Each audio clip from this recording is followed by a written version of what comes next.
You just want to be happy, don't you? I mean, that's all any of us want.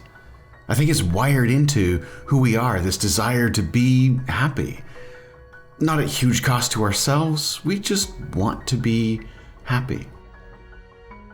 And if you spend any time online searching on the idea of happiness, there are so many articles, so many blog posts, so many YouTube videos that will tell you like happiness hacks or life hacks to be happy. Will give you these 7 things that if you do every single day, or maybe these huge things that you aim towards through your life. Happiness is a thread that weaves through so many conversations. But even if you've read and done all of those things, are you really happy?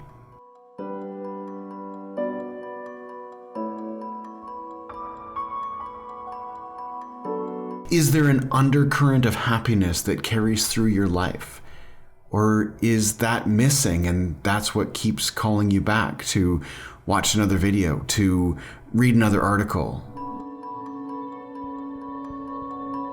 Here's an idea I want to run by you.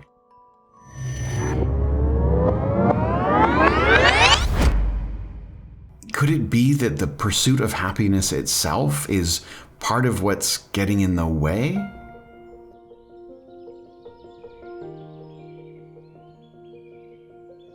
Or maybe somehow we've poorly defined exactly what it is we're looking for.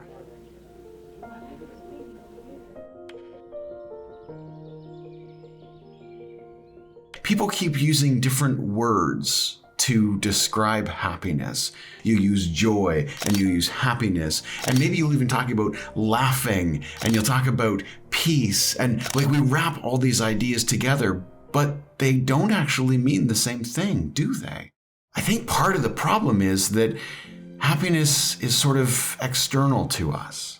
And maybe by pursuing things that are external to us, we're stuck on a treadmill of always trying to get something else.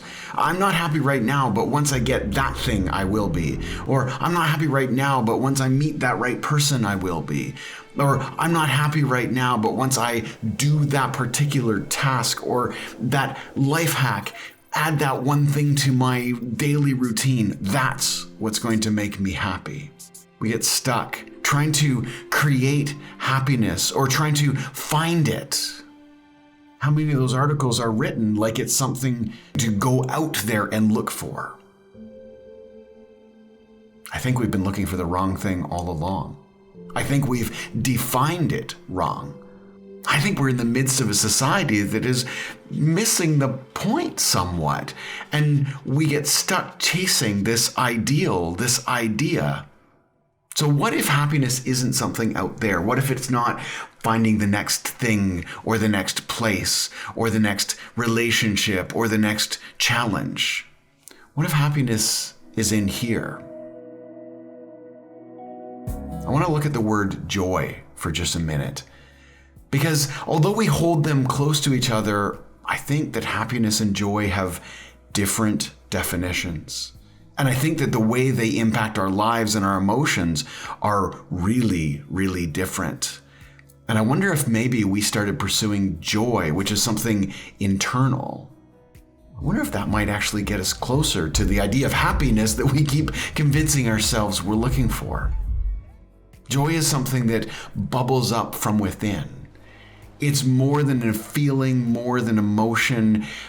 It can be that bass note, that underlying hum that your life has, that abiding and pervasive sense of well-being.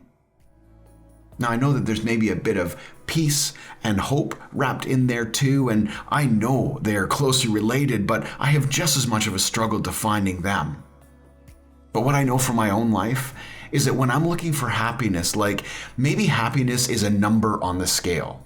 I'm at this number, if I get to that number, I'll be happy. I've chased that before.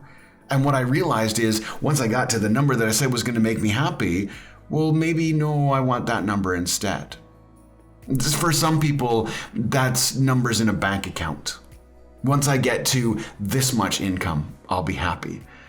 And once you get there, it's like, no, I think maybe there's another number that I'd like. Or maybe it's a relationship. I'm just stuck in the wrong relationship with the wrong person. And if I can move on from them and find the right person, that will make me happy. But then you move on and you find a new relationship and it feels all good for a while. But then you realize that because you keep looking for things outside of you, you're still not happy. But if you look inside and find joy, you've got a shot.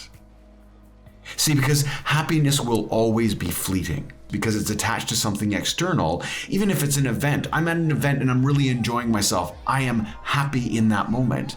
But when that event finishes, well, where'd the happiness go? But afterwards, when I'm no longer experiencing the happiness that I had at that event, I can look back and be grateful. I can be thankful. I can sort of re-celebrate what I felt in that event. I think that's closer to a definition of joy. It's a well-being that we carry with us. It's an idea, a concept. Sometimes it's even a choice to know that on the days where happiness is particularly hard to find, there's still room for joy. Maybe because we remember a time that was happy and joyful in the past. Or maybe because we're hopeful and we look forward to things that will be happy and joyful in the future. I think now more than ever, we are looking for something because we know that there's something that's missing. And if for you, finding the right number on the scale is the thing that's going to make you happy, it probably won't. If having the right income is going to make you happy, having the right clothes, getting your face to look just right, or maybe your hair, perhaps it's going to all the right events, maybe it's knowing all the right people. Those pursuits of happiness can and will leave you empty at times because all of those things are finite. But joy somehow isn't. Joy's infinite, I think. Now, I'm not a mathematician, and so I'm probably using the word infinite wrong, but joy is something that builds inside of us, that carries us through, something that we can access, that we can draw back to, something that we know is there, and it provides this undergirding, this foundation that says, even on the days when I can't be happy, I've still got some well-being. I've still got something that invades the dark thoughts and reminds me that there is light. Now, I know that many of us struggle with something deeper around darkness, and I don't think joy or happiness will ever be strong enough to fight full-blown depression. If you're dealing with that, please seek help. Please go talk with somebody, talk to a mental health professional who can work with you. But even if you are somebody who is struggling with depression, it can be so easy to latch onto this one trick, this one coping skill, this one place to go, this one thing to avoid. But those are still happiness related. Friends, for this year, let's pursue joy. Let's find that thing inside of us that says, even when I'm not happy, I'm okay. That thing that carries along through the highs and the lows and kind of flattens them out in a way that says, I am thankful for all of the happiness that I have had. I'm hopeful for happiness in the future. That is something worth pursuing.